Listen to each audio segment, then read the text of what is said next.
O nosso Código de Processo Penal, no artigo 317, ele passa a discorrer sobre a prisão domiciliar. E ali tem justamente esses parâmetros, né?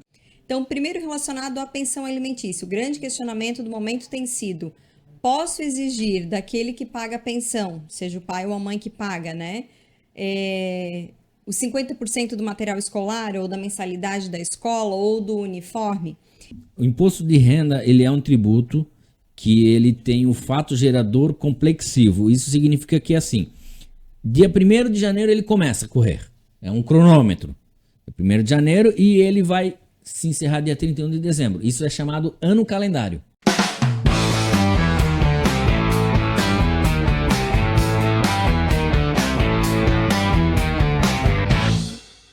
Salve, salve, amigos e amigas entusiastas da vida de advogados, dos operadores de direito. Muito bem-vindos.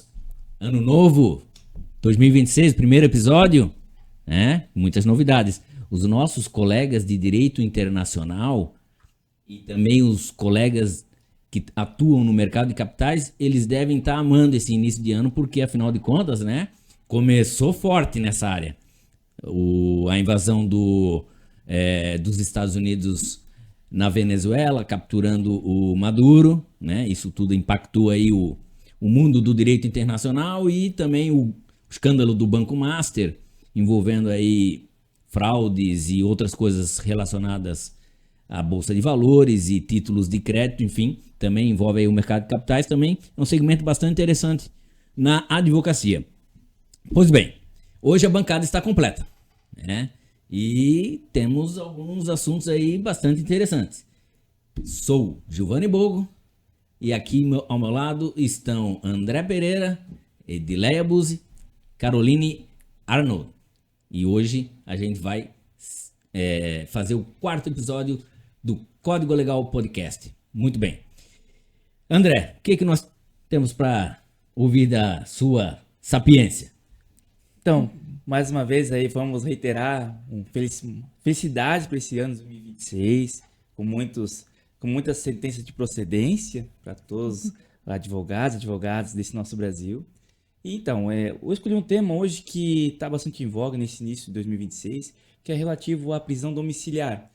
A doutora Edileia também tem um conhecimento com relação a essa parte. E a prisão domiciliar, antes de tudo, Giovanni, ela não pode ser vista como um privilégio para os ricos, não é moleza a prisão domiciliar. Esse é o primeiro ponto que nós devemos desmistificar nesse primeiro momento. Até porque, na verdade, assim, né, a realidade mostra que a prisão domiciliar, em termos de números absolutos, é muito mais voltada para pessoas de baixa renda. Né? Quantas pessoas de baixa renda, que inclusive não pagam advogados e se usam da Defensoria Dativa, também estão, vamos dizer assim, se usufruindo desse benefício, vamos dizer assim, que é a prisão domiciliar, porque na verdade sempre a prisão domiciliar, e aí o André vai explicar melhor, somente é concedida quando alguns pressupostos previstos em lei são cumpridos. É isso aí? Isso mesmo. O nosso Código de Processo Penal, no artigo 317, ele passa a discorrer sobre a prisão domiciliar. E ali tem justamente esses parâmetros, né, doutor Ilé? Um deles é o quê? A questão da saúde, extrema debilidade.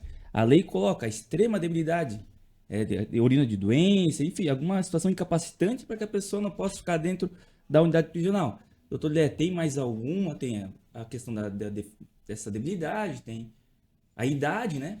Também. A questão de filhos menores, né? Filhos menores, tanto para o homem quanto para a mulher. A idade é 80 anos, então não é 70, 80 anos. Ah, mas a pena é de 100 anos, vai poder ficar em casa se cumprir alguns desses requisitos, que a gente não vamos discorrer aqui, esmiuçar completamente o que dispõe a lei, os julgados. Mas em resumo, Giovanni, para ser bem objetivo, a prisão domiciliar é para aquela pessoa que realmente necessita. E é muito difícil de conseguirmos, né? Porque a gente precisa comprovar que aquele preso não pode tratar o problema de saúde dele, que na maioria dos casos é por problema de saúde, no presídio. Então ele é avaliado pelo médico do presídio, né? Quando tem, e na maioria tem, né? E aí o médico vai dizer se o problema dele pode ser tratado lá. Se for só com medicação, se for alguma coisa mais simples, não vai dar, vai ficar. Então ele continua cumprindo sua pena. Mas quando não pode ser tratado lá, ou precisa de fisioterapia, cirurgia, consultas frequentes, avaliação frequente, aí a prisão domiciliar é concedida. Mas aí tem um detalhe, eu gostaria que os colegas explicassem. A prisão domiciliar não significa que essa pessoa ela não tem que cumprir a pena no seu domicílio. A pena ela precisa ser cumprida com a reclusão da pessoa no domicílio, Sim. né? Ela não está liberada É uma para poder. prisão. Ela não Sim. pode ir numa pizzaria, vamos dizer assim, Não. né? Não, ela tem um limite, geralmente tem uma metragem, onde elas são monitoradas eletronicamente, né? E aí tem uma metragem, 50 metros da residência, geralmente é o que é fixado. E aí, se for, por exemplo, os nossos casos que nós temos, geralmente tem autorizações para saídas para consultas médicas. Então, a gente tem que fornecer o endereço do consultório médico cada vez que vai para consulta. Tem que informar, tem consulta tal data, pega um documento do médico de que esteve lá, aí a monitoração é avisada, então assim, isso tudo vai ficar comprovado ali, registrado ali, e aí depois a gente junta a declaração médica no processo e comprova que foi Eles efetivamente utilizam lá. tornozeleira eletrônica, é Utilizam isso? tornozeleira Mas eletrônica. existe algum outro controle eletrônico que não seja a tornozeleira? Não. Mas existe também os que não são monitorados eletronicamente. E que aí, geralmente, a polícia militar passa nas residências, não, obviamente, todos os dias, mas para ver se está recolhido no horário que tem que estar, enfim, né? É uma visita surpresa, vamos Uma dizer visita assim. surpresa. E um detalhe, a prisão domiciliar ela é aplicada apenas aos condenados com sentença transitada em julgado, né? Ou também em caso de prisão preventiva, prisão temporária, né? Ou uma modalidade nesse sentido. Via de regra só com os condenados, mas se tem um problema de saúde, nos preventivos também.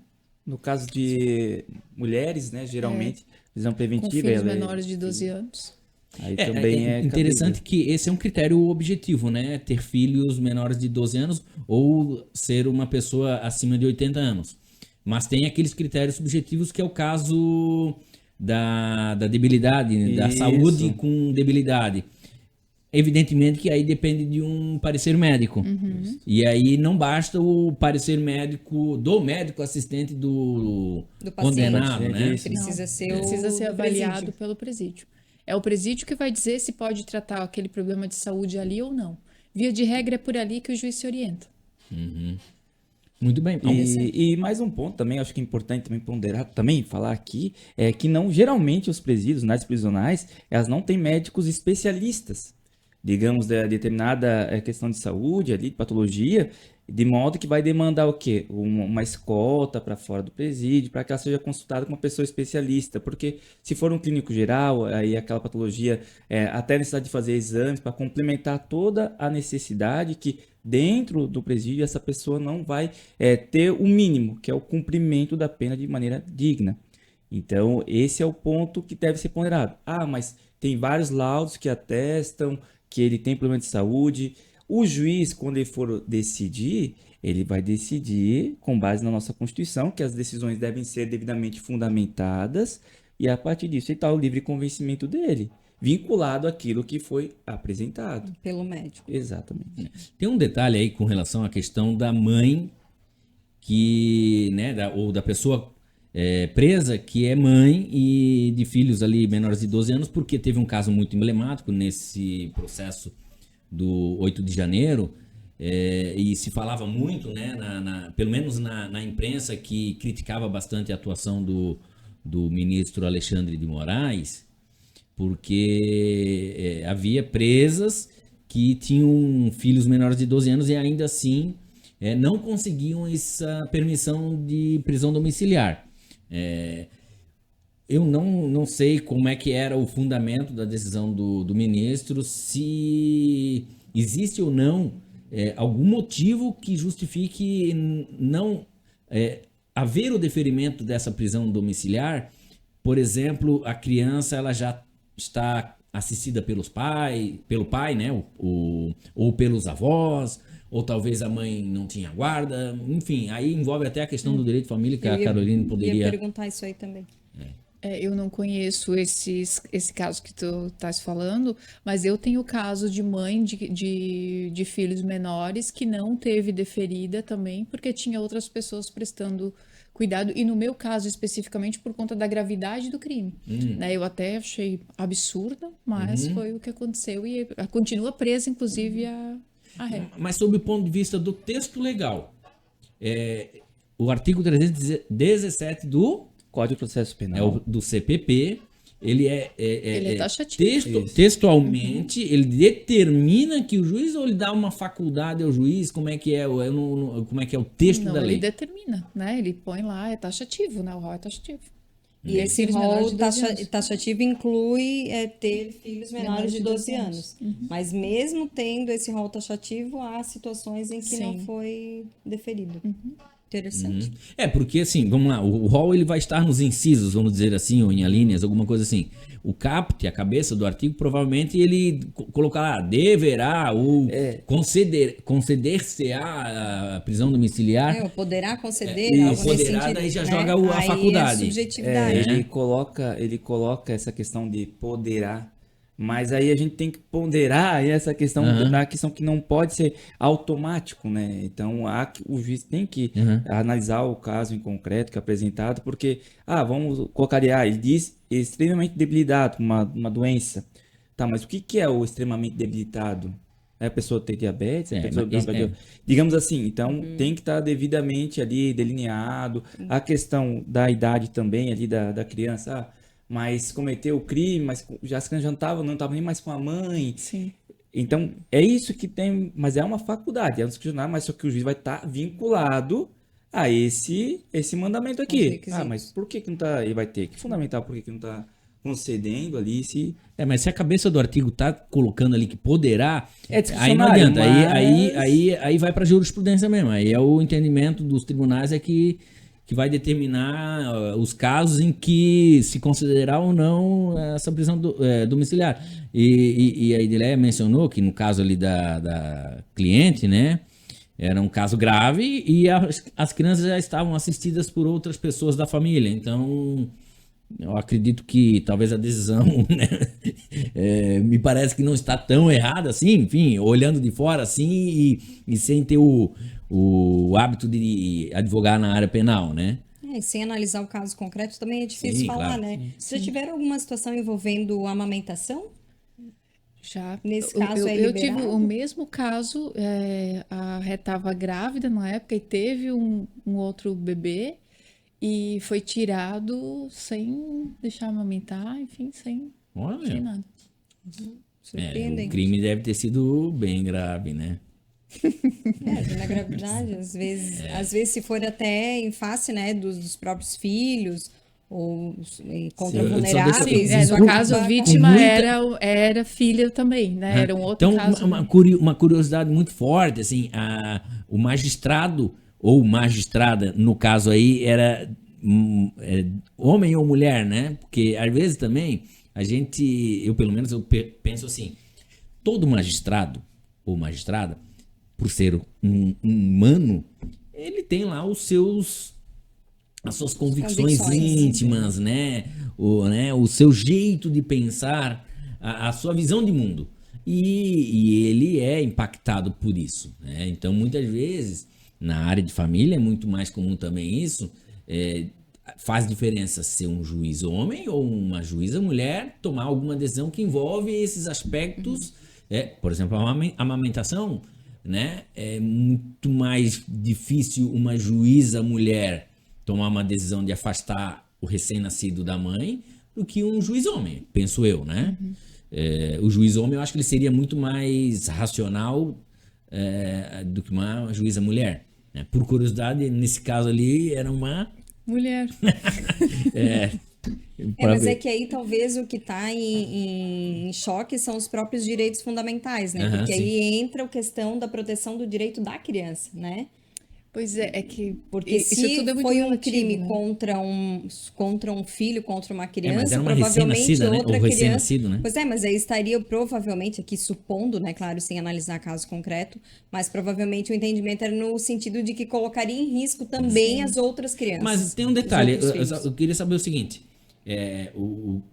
foi indeferido, vamos dizer ali no caso, desse caso do recém-nascido, a prisão domiciliar, certo? É isso?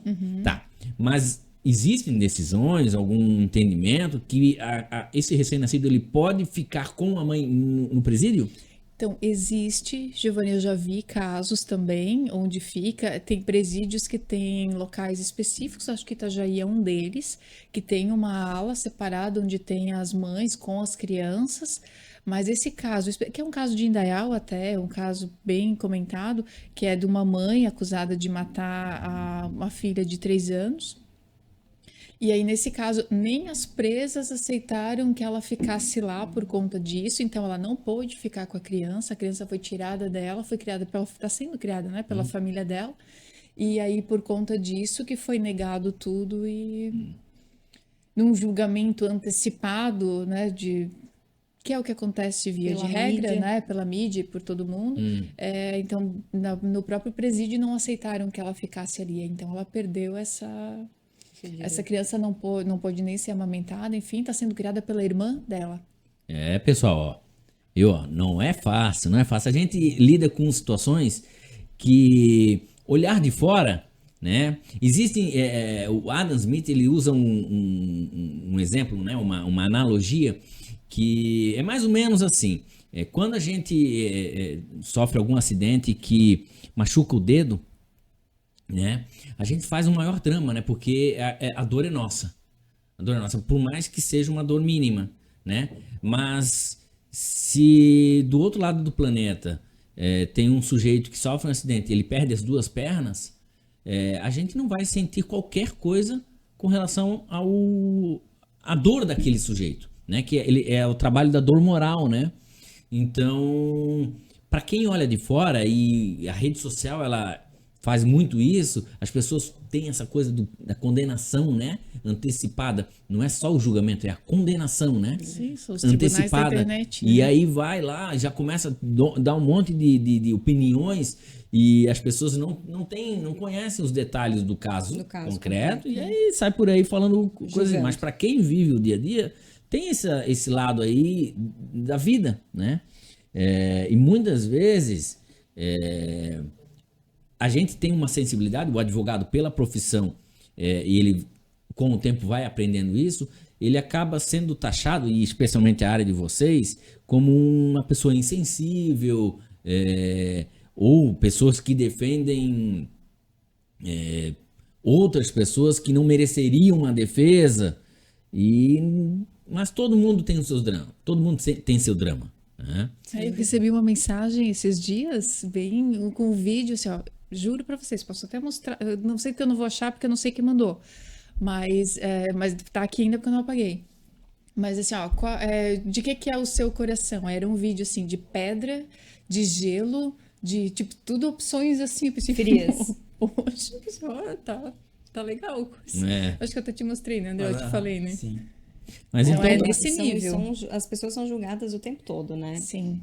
Eu digo assim, ó, Principalmente nesses casos. eu falo no júri sempre que as pessoas querem a aplicação da lei pro filho dela, né? Para mim, pro meu filho, pro meu amigo, mas quando acontece com alguém que a tua situação aí, né, Giovanni? Quando acontece com alguém de longe, dane-se, pena de morte, muitos, né? Se a gente for ler na internet ali são a as favor. notícias, todo mundo é a favor, né? A maioria é a favor aí da pena de morte, quer que mate, quer que faça a mesma coisa. Quando a gente lê denúncia de estupro, nos casos de menores, enfim, né, Carol? A gente lê muitas atrocidades assim que a gente sabe, a gente já falou disso até em outro podcast, como há denúncia falsa e a gente destrói vidas de um monte de gente sem aprofundar, sem saber. Aconteceu aqui, né, gente, com uma colega nossa, né, que foi devassada aí pela rede social, enfim, sem ninguém nem ter apurado o que aconteceu. Então, isso tudo é muito difícil, porque fala-se muito e dificilmente a gente consegue depois voltar a isso e retomar as coisas, porque diz até o um ditado popular, a gente espalhar um saco de pena nunca mais vai conseguir juntar todas, né? Então, por isso que a gente tem que ter seriedade no que faz, no que fala e na forma como trabalha, porque no julgamento, né? Me difícil. fizesse até lembrar umas aulas de Direito Penal da faculdade em que Jeremias Felski, meu professor de Direito Penal, tive a honra de ter ele como professor, ele dizia exatamente isso. É muito fácil julgar o próximo, apontar o dedo. Mas se for contigo, né? Na tua família, se for o teu filho, se for um parente teu, tu vai querer o mesmo julgamento, né? Então, ele fazia sempre essas reflexões com a gente em sala de aula, porque o direito penal tem isso, né? É uma área extremamente sensível, a gente lida com a vida e nós precisamos ter essa empatia também, né? E principalmente antes do julgamento, né? Porque o que a gente vê no popular é isso, as pessoas julgam o tempo todo, apontam o dedo, mas 99,9% não sabe o que se passa naquele caso em concreto. Sim. Né? E aí realmente é difícil, né? Julgar, falar do outro sem ter conhecimento de causa. Eu li esses dias, não sei se vocês leram também, mas eu li uma frase assim: que pena você quer pro assassino do teu filho? Aí, né, aí passava um tempinho, aí pensava, que pena você quer se o assassino for o seu filho? A justiça é quando a resposta é a mesma, né, para as duas perguntas. Eu também vi essa provocação aí. Muito bem, eu acho que agora a gente podia passar para Trocar de área. trocar de Dar área uma e passar a leveza. palavra para a Caroline, que a Caroline ela já antecipou para nós aqui que o assunto e é muito interessante, principalmente nessa época do ano, né? Para para quem é pai ou mãe, e aí os filhos já estão na idade escolar, olha, Caroline vai trazer aí um tema especial. Então, fiz alguns comentários antes, mas gostaria também de deixar aqui o meu feliz ano novo a todos e a todas que nos acompanham, né, nas redes sociais, a vocês também, dizer que é uma alegria estar de volta e que seja um ano próspero para todos nós, com muita saúde, com muitas sentenças de procedência, né, mas com êxito em todas as áreas da nossa vida. E já que é início de ano, para começar, tive muitos questionamentos nesse sentido e as redes sociais têm falado muito sobre isso também, a questão de material escolar e de pensão alimentícia. Então, são dois assuntos que estão interligados e que se fala muito agora nesse início de ano. Então, primeiro relacionado à pensão alimentícia, o grande questionamento do momento tem sido: posso exigir daquele que paga a pensão, seja o pai ou a mãe que paga, né? Os 50% do material escolar ou da mensalidade da escola ou do uniforme. Então, é importante esclarecer para as pessoas que depende muito do que está ou na sentença judicial, naquilo que o juiz determinou, ou no acordo que foi homologado também judicialmente. Se as partes realizaram o acordo, depende muito daquilo que está estabelecido no acordo. Se no acordo ou na sentença, né, constar que o pai ou a mãe, aquele que for pagar a pensão, vai pagar as despesas extraordinárias, tais como material escolar, né, uniforme, mensalidade, as aulas extracurriculares, às vezes judô, karatê, balé, natação, enfim, né, qualquer outra atividade ou qualquer outra verba extraordinária, ou seja, que não está dentro daquele rol da pensão alimentícia, mas foi discriminado à parte, aí sim, então, é obrigatório o pagamento e o pai ou a mãe que está com a guarda pode exigir esse pagamento na justiça. Em contrapartida, se isso não estiver claro, se não estiver ali no acordo ou na sentença, realmente não tem como exigir. Aí é uma questão, sempre digo, de bom senso, né? De haver uma conversa entre os genitores, de verificar se realmente é uma questão que é válido, né? Cobrar, se faz sentido ou não. E claro, quando as partes não chegam a um consenso, quando elas não conseguem sozinhas, né, por si só, dirimir essa questão, aí sim, então, que busquem um advogado da sua confiança, que busquem, então, o Poder Judiciário para refazer esse acordo, né, e aí seria o caso de uma revisional de alimentos, então, para rever esse acordo ou essa decisão judicial que estabeleceu esses alimentos, seja para ampliar, para modificar ou para diminuir também essa verba alimentar.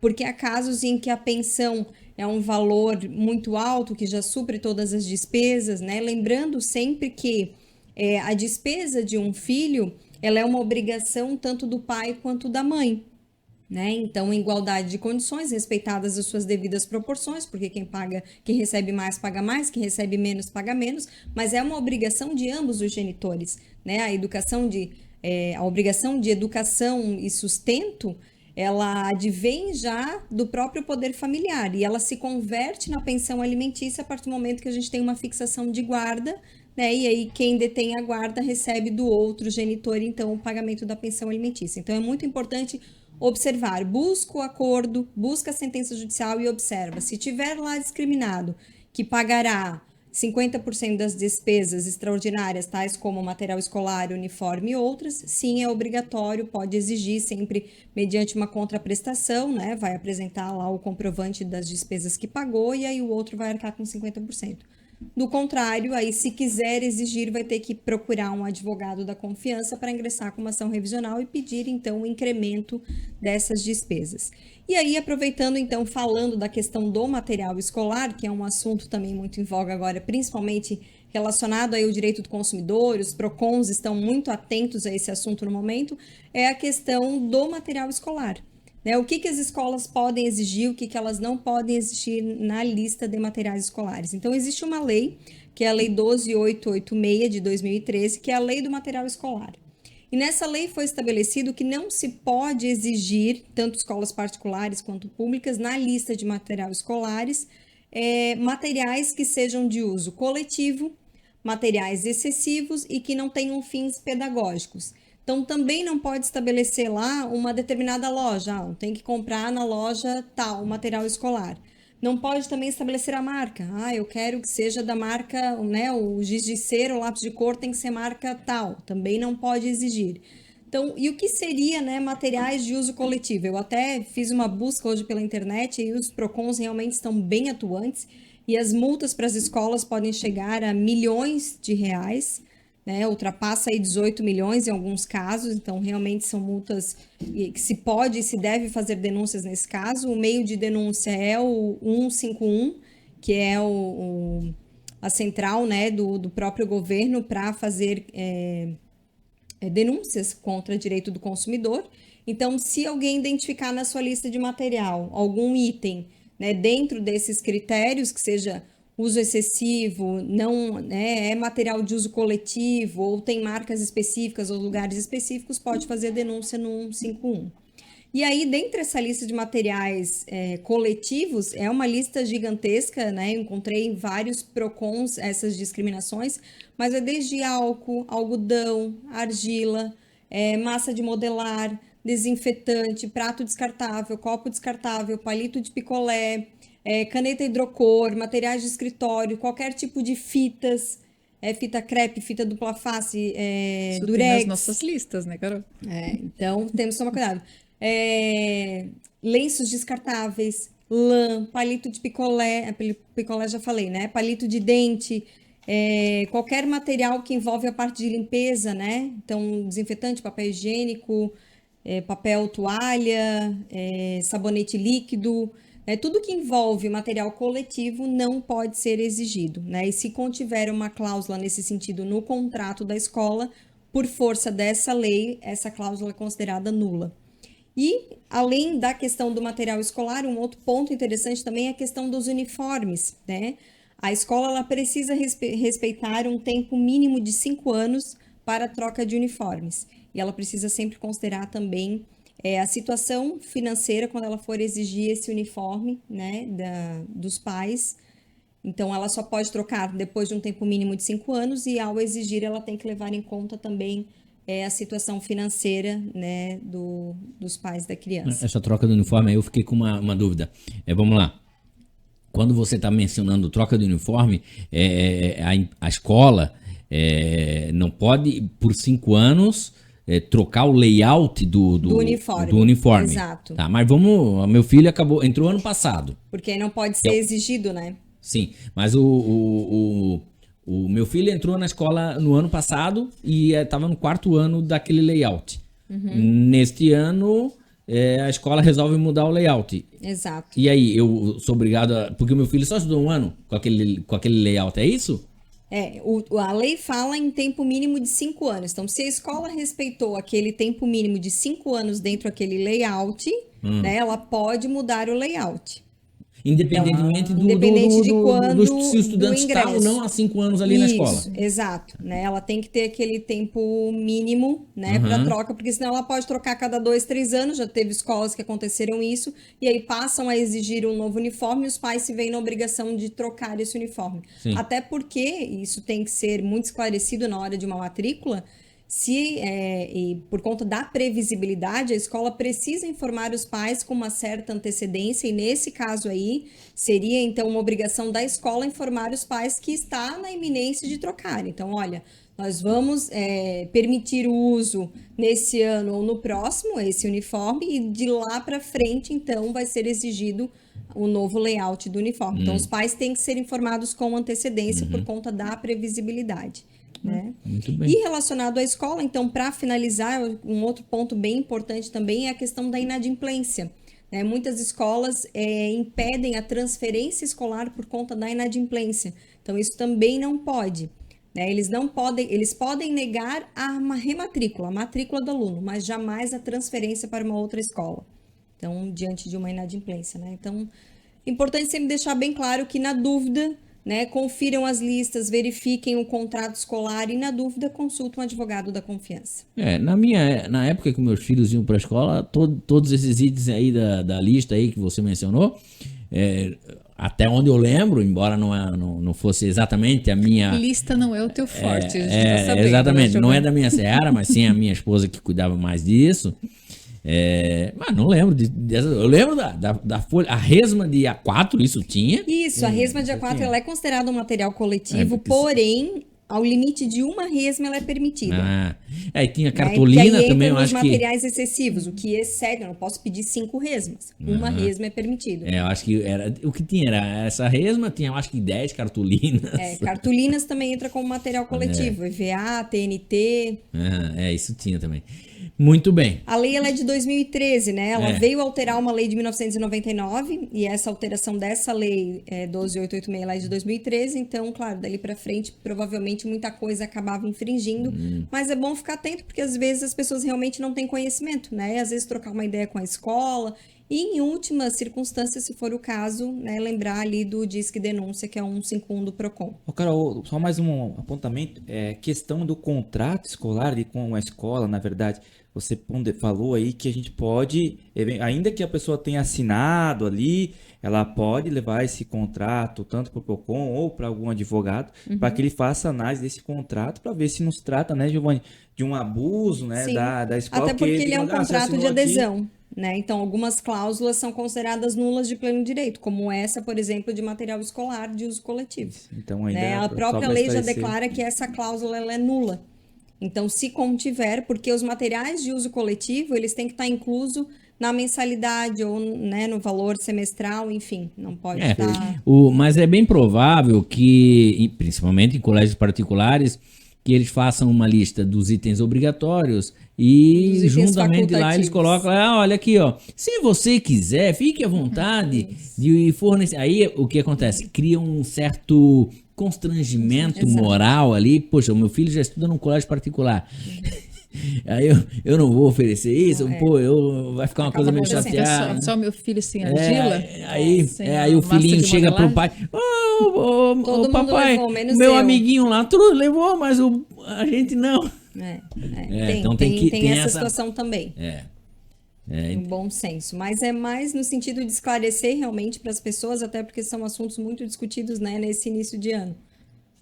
Muito bem, muito válida aí a informação trazida pela Caroline, também pelo André, e agora eu quero trazer o seguinte, bem rápido, é uma pincelada bem rápida, para a gente fazer o nosso encerramento aqui.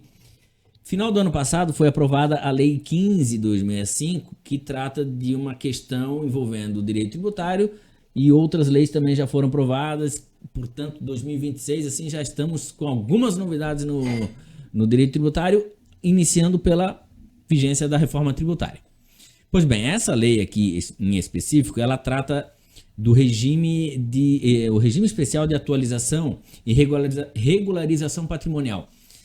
Isso era uma questão porque as pessoas sempre questionavam assim, ia fazer a declaração de imposto de renda e aí colocava lá na sua relação de bens a casa. E a casa foi comprada lá em 1993.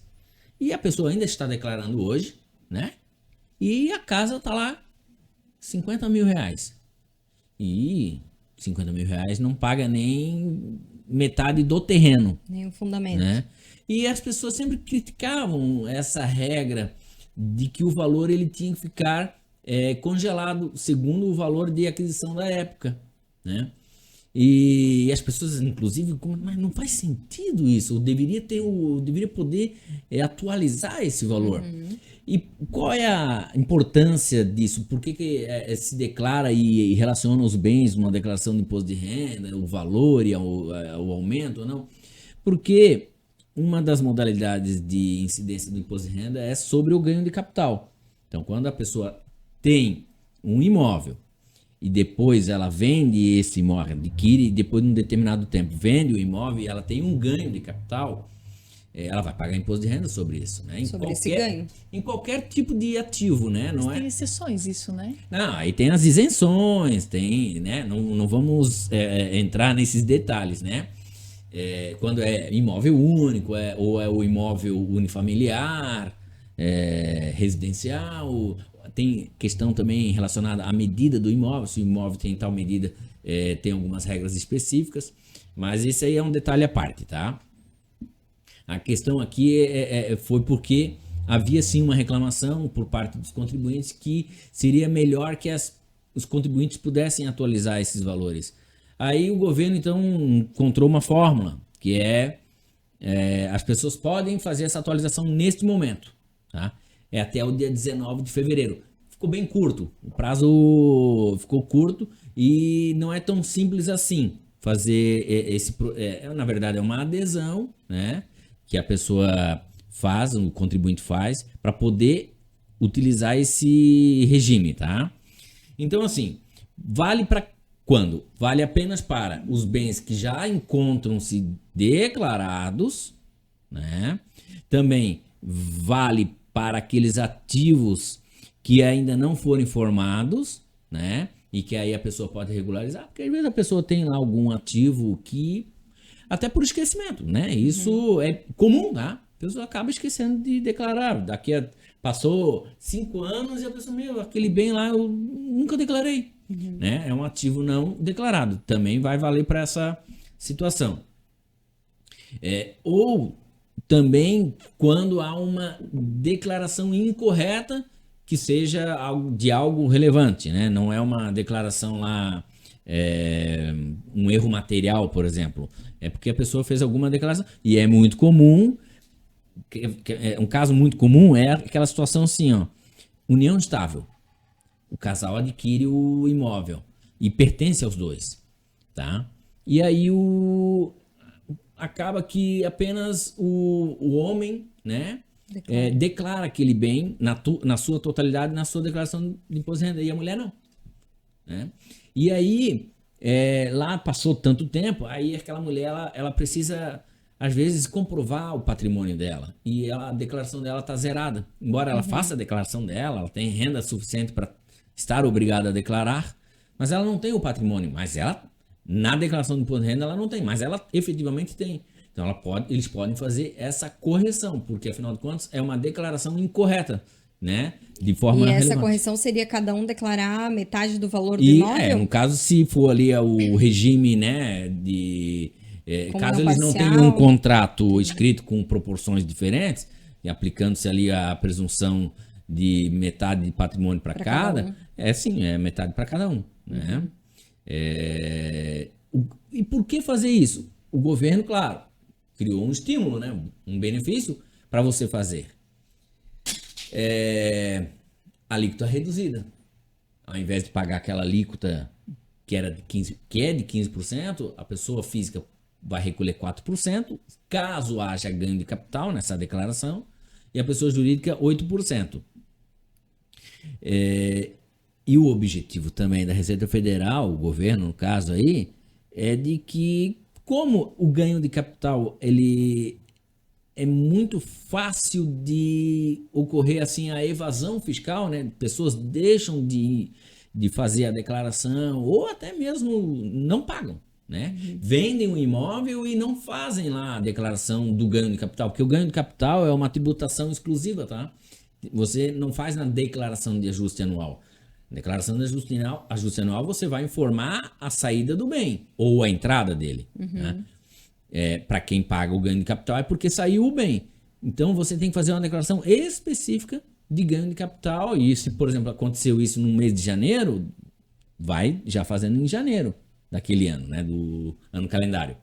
Pois bem, para finalizar, eu queria dizer que caso pessoas que estejam talvez interessadas em fazer essa adesão, precisam ver primeiramente com algum profissional da área se vale ou não a pena, porque não é toda situação que vale a pena aderir ao regime, né? Porque afinal de contas, uma vez aderido, você já tem que recolher. Mas se o imóvel não está com previsão de venda a curto ou médio prazo, a pessoa não tem a necessidade de antecipar um recolhimento que talvez um dia nunca vá acontecer. Talvez a pessoa nunca vá vender aquele imóvel, né? Também tem que verificar se houve uma valorização relevante do patrimônio, porque se aquele imóvel já foi adquirido numa época em que ele já estava bem valorizado e a valorização hoje, o valor desse imóvel hoje nada mais é do que a correção, o reajuste pela inflação do que se pagou lá atrás, não tem por que fazer essa adesão. Não vai pagar um tributo desnecessariamente. E por fim, eu anotei aqui a valorização relevante do patrimônio e a perspectiva de venda do bem em curto prazo, né? Não, eram essas duas situações aí que eu queria chamar a atenção para realmente quem está nessa situação de vender, aí, seria essa situação viável. aí de, poxa, eu tô com algum imóvel aí que já faz muito tempo que eu declarei e gostaria de aproveitar essa atualização para obter um desconto, porque daqui a pouco eu posso vender. E aí, aqui na nossa cidade de Indaial, teve uma valorização muito acima da inflação, os imóveis naquele período ali de 2008, 2009, né? E depois teve mais uma pegada de valorização que foi mais ou menos recente. Então, para quem adquiriu um imóvel na década de 90, ou mesmo no início dos anos 2000, certamente essa pessoa Seria beneficiada. vendendo daqui a pouco esse imóvel vai ter um ganho de capital. Ao invés de pagar 15% sobre o ganho de capital, paga 4% agora, né? E claro, o ganho de capital é assim: você tem um imóvel declarado lá que você comprou por 150 mil, uma casa no ano 2000, né? Hoje vale 800 mil. Se for vender por 800 mil hoje, né? Então o ganho de capital é Essa 650 mil? Não, não é exatamente assim. Existe toda uma regra de cálculo. Esses 150 mil tem que ser trazido ao valor presente, mediante o reajuste pela inflação, né? E aí sim, atualizado até a data presente, apura-se se houve ou não o ganho de capital. E aí, claro, vai também se verificar se não se enquadra naquelas regras de isenção ou hipótese de não incidência, tá? Mas admitindo-se aqui, presumindo-se que realmente há incidência do ganho de capital, vai pagar sobre essa diferença, tá? Então, essa é uma novidade, né? Uma das novidades na área do direito tributário, de várias outras que durante aqui os nossos próximos episódios eu vou trazer. Lembrando também que nós temos umas questões novas aí de direito previdenciário que eu também trarei aí nos próximos episódios. Só para destacar então, Giovanni, a data limite disso? 19 de fevereiro. Muito importante que pessoas que tenham interesse procurem um profissional da sua confiança para... E esse profissional, advogado tributarista ou contador também pode... O contador, às vezes, pode ter essa capacidade de dar uma boa orientação, né? Tendo o conhecimento jurídico também, né? Porque o contador, às vezes, ele também tem essa expertise ali na área jurídica. E o tributarista, muitas vezes, ele também precisa do apoio do contador para fazer o cálculo e ver se é vantajoso se beneficiar desse regime. Eu até gostaria, Giovanni, acho que muito importante agora, falando em novidades desse ano de 2026, a questão do imposto de renda, a isenção que o pessoal iniciou esse ano, mas mais essa questão dos recebimentos de 2025, não, digamos, poderia explicar melhor essa regra que vai só a partir do ano que vem, 2027, correto? Pela questão do exercício, né? O imposto de renda, ele é um tributo que ele tem um fato gerador complexivo. Isso significa que, assim, dia 1º de janeiro ele começa a correr. É um cronômetro. É 1º de janeiro e ele vai se encerrar dia 31 de dezembro. Isso é chamado ano calendário. Tá? Nosso ano calendário agora é 2026. Quando é que se recolhe o imposto de renda do ano calendário 2026? Em 2027. Com a declaração de ajuste anual, que hoje é maio, né? Já foi abril, né? Com o tempo a Receita Federal começou a prorrogar, isso aí foi para maio, agora virou padrão que o dia 31 de maio é a data limite de apresentação da declaração de ajuste anual. Então, existe o exercício, que é o ano que se declara, e o ano calendário, que é o ano do qual se declara, né? Claro que durante o ano calendário, especialmente para aquelas pessoas que recebem uma renda de pessoa jurídica, especialmente servidores públicos e funcionários devidamente registrados, por ter a responsabilidade recaída sobre os pagadores dessas rendas, existe a retenção. Então, durante o ano, essa pessoa está pagando, né? E não é exatamente ela está indo lá e recolhendo o tributo. É o seu pagador, né?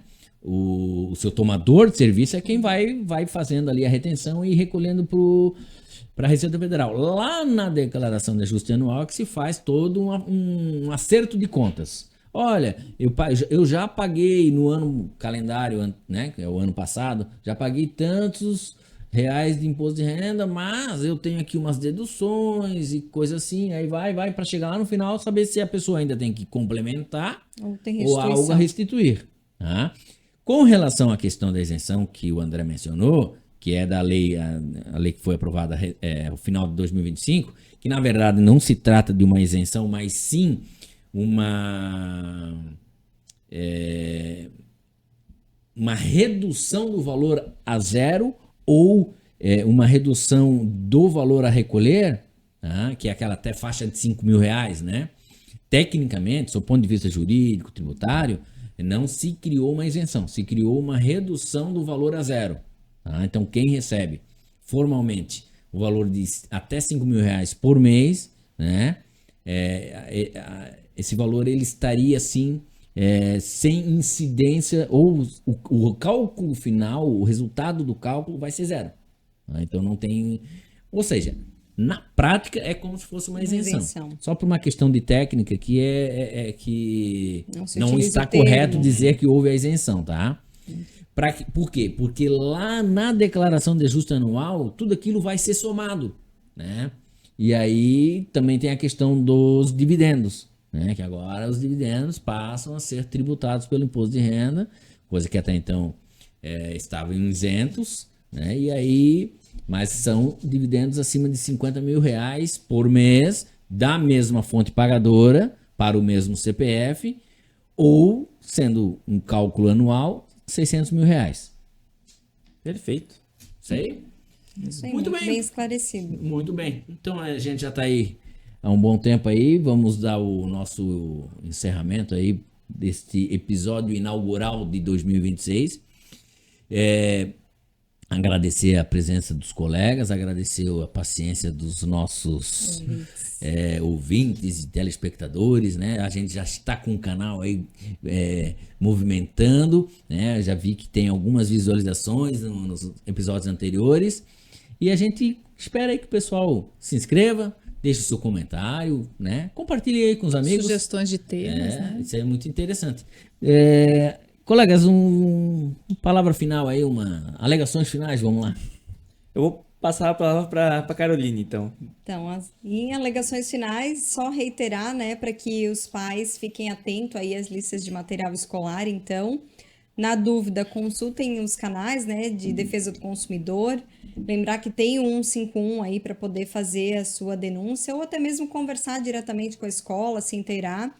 E claro, né, não havendo essa possibilidade, então que consulte um advogado da sua confiança, até para esclarecimento relacionado à pensão alimentícia, o que é devido, o que não é, o que se pode cobrar, o que não pode, né, se há possibilidade de fazer revisional ou não, para que isso fique bem esclarecido e a criança ou adolescente tenha aí todos os seus direitos respeitados.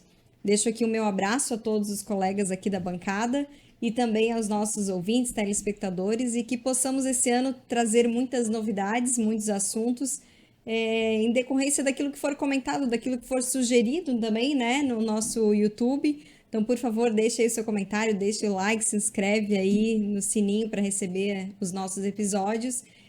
Vamos ter novidades também, talvez tenhamos novos componentes, talvez tenhamos convidados. A ideia é sempre trazer mais assuntos, mais esclarecimento, né, para que nós possamos cada vez contribuir mais aí para a nossa comunidade. Obrigada.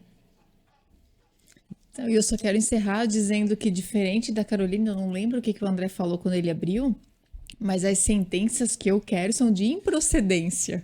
Não, eu falei no termo geral. Não, eu quero mais falar de soltura, prisão domiciliar. Dependendo do lado que se está, se quer improcedência. Eu né? quero Procedência. Então, que tenhamos sempre êxito nas nossas ações.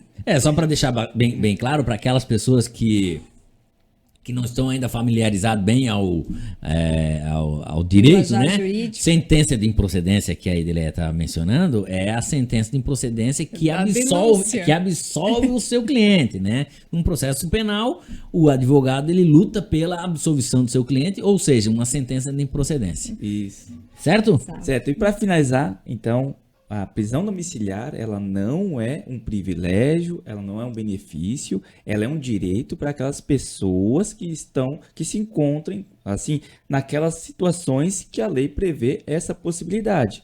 E, obviamente, mediante documentação, acompanhamento médico.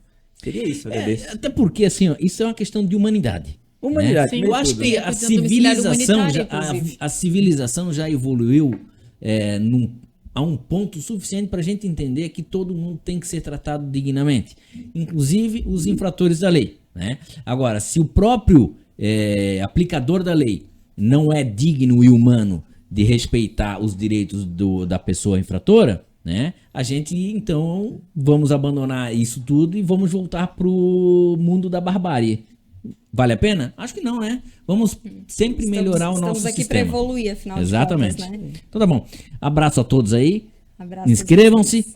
Sigam a gente aí no YouTube. Deixa ali um comentário bacana. E até o próximo episódio. Até a próxima.